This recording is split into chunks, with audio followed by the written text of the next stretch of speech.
My name is Architect Sham from Calicut, Kerala. Today, I will be discussing our project, Dr. Hari Sridevi Residence, which is across a plot area of 4,000 square feet located right here in Kottakal, Kerala.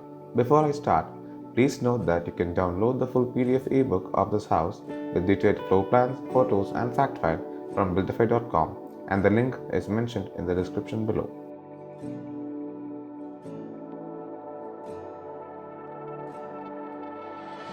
The clients Dr. Hari and Dr. Sridevi approached us with an already constructed villa that had to be remodeled but with very minimal demolition. We always try to have a lot of discussions with our clients before getting into the exact design of the project. We came to the realization that this is a family that held strong to its roots but at the same time lived a very fast-paced modern lifestyle. We had to have a house which sort of amplified that ethnic factor and feel to it but at the same time adhered to their fast lifestyle. The materials had to have that feeling but at the same time couldn't be too high maintenance or couldn't be less durable or anything of that.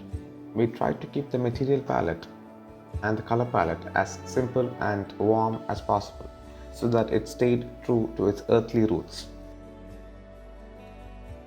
So the terracotta tiles and beach tiles in tandem were used along with intricately patterned motif tiles that bound the two together. This, combined with the tasteful use of natural teak in the interiors, kept the house warm, cozy and elegant without being too loud. Since it was an existing villa that was constructed, and like most villas, it just had that in one single entry to the car parking, through which you were supposed to enter the house.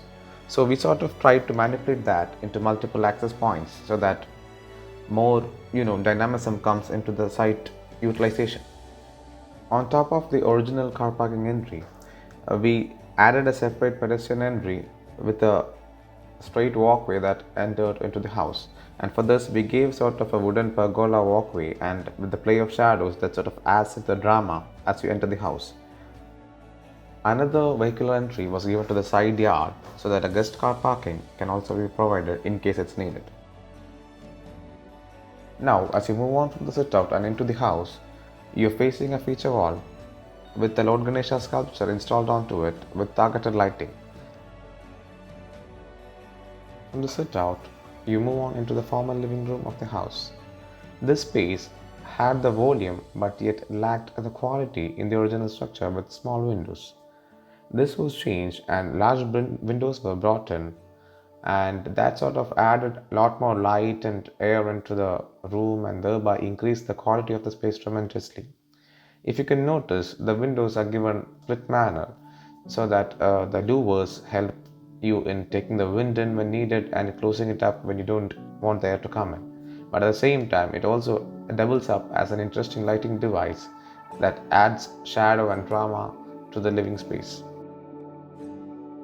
The sofas provided were more practical and contemporary, yet it is blending into the existing decor of the house, which is partly ethnic.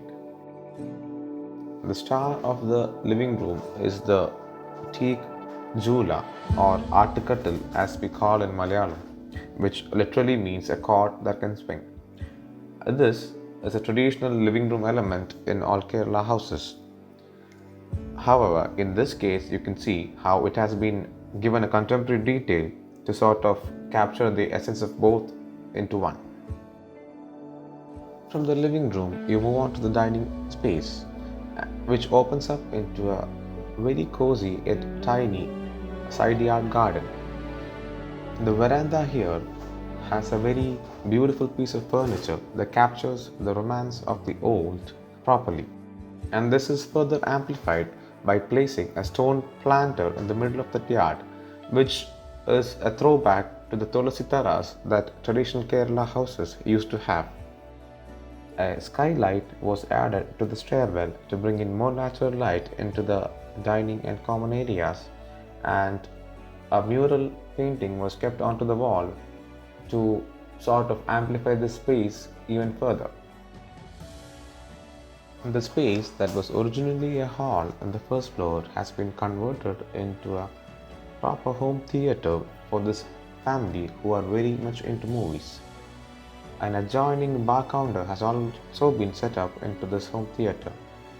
If you ask me what my favorite space is in this house, that would be definitely the roof terrace, which has been converted into a space of calm, peace, space that you can sit and unwind after a very busy day of work.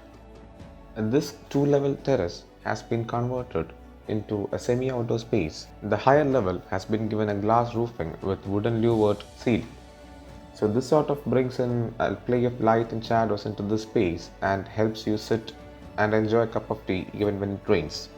The larger part of the terrace, which is a step below, has been made into a space that tries to capture the essence of a traditional Kerala house courtyard with its interesting roofing detail, and has been provided with planter boxes and seating spaces, and this entire terrace altogether can accommodate a large group of people.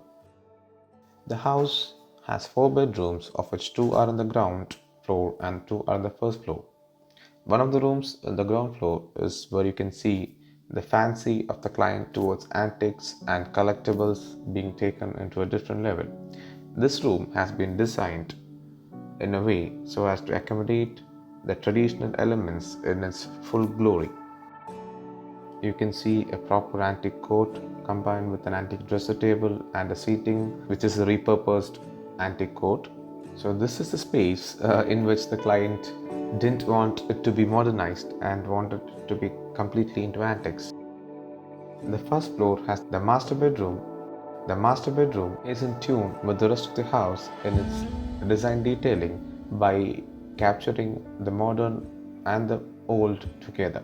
The kids' bedroom, on the other hand, sort of moves away from the theme of the house in general and is being completely designed to fit the desires and the interests of the kids in having a space that is completely their own.